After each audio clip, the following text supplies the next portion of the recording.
46 is brought to you by Dr. George Leaks, Pahrum's optometrist since 1990, offering full-spectrum eye care for children and adults. Call today, 727-8300. News is also brought to you by J.K. Nelson Law. Call 727-9900 today for your free consultation. If you need a lawyer, you need Nelson. News 46 is also brought to you by Humana, serving the community. Please stop in at 1397 South Loop Road on the corner of Loop and Highway 160.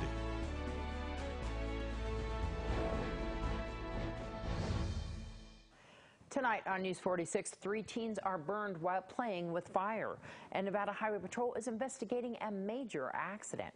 News 46 starts now. You're watching KPVM News 46 with Deanna O'Donnell.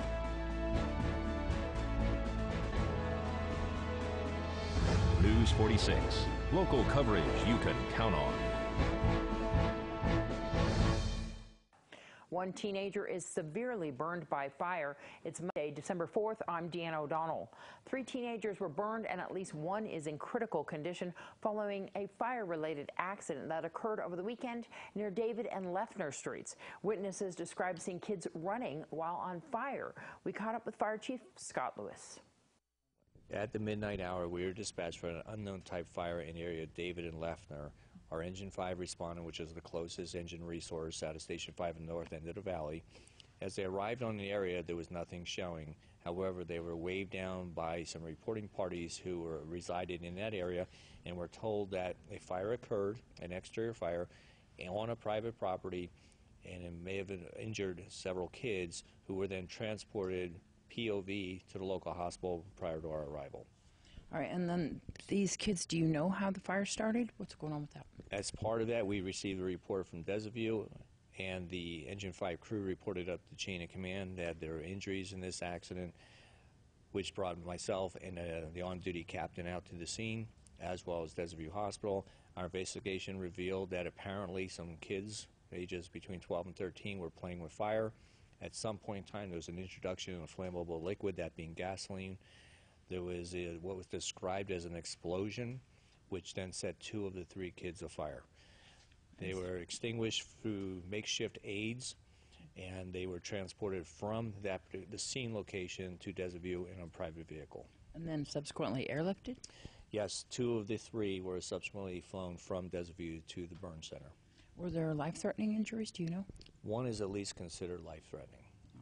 And then was there any other people injured or involved in this? There were no other people injured in the 3 we just described. However, a scene examination was completed. It's also being reviewed by the Nye County Sheriff's Office, as well as the State Fire Marshal is also aware due to the extent of the injuries. And Highway 160 was closed for hours for repairs and an investigation following a major accident.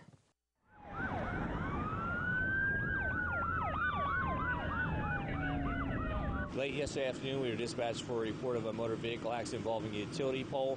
As crews arrived on location, they had a better scope of the extent of the incident. A vehicle apparently had launched, struck and sheared a utility pole midway up the pole, barrel rolled several additional times, and came to final resting position on its right side against another light, or actually a billboard stanchion. There was found to be 1 person who was extricating himself with significant injuries, but there was also evidence that the second occupant was ejected from the vehicle with a separation distance of approximately 50 feet. So the road was closed for quite a while. Was that for the utility problems or the investigation, or both? It's actually both. Considering the extent of the injuries sustained by the occupants, the Nevada Highway Patrol brought out their fatal team for the investigation. Secondarily, due to the location of that sheared utility pole and the fact that the remaining portions of the pole were only suspended by the power lines, the portion of the highway in the intersection was also controlled and closed down. How many people were transported in total? We transported 2. 1 went to the local hospital. A second one went to the hospital where they met Mercy Air and was flown to trauma. And a teenager has been arrested for setting a garage on fire over the weekend, which destroyed almost everything inside. Early Sunday morning, we were dispatched a report of a structure fire on Galley Road. As crews arrived on location, they found light smoke showing from the interior of a 6-vehicle detached garage.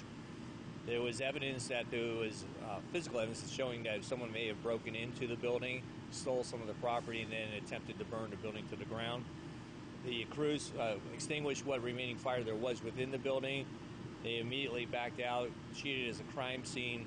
Between the Sheriff's Office, State Fire Marshal's Office, and Pahrump Valley Fire Rescue investigations underway. But a tentative arrest has been made, and involving a juvenile. And so the Sheriff's Office is working on that aspect. But it's believed that breaking and entering did occur, a motorcycle may have been stolen, and then the building burned. And so how much of the building or vehicles were destroyed? There were several other vehicles within the structure that were damaged from the heat and smoke. However, the fire was held to a specific area of origin in the center part. An attempted prison escape and a meeting being held about the future of Scotty's Castle right after this.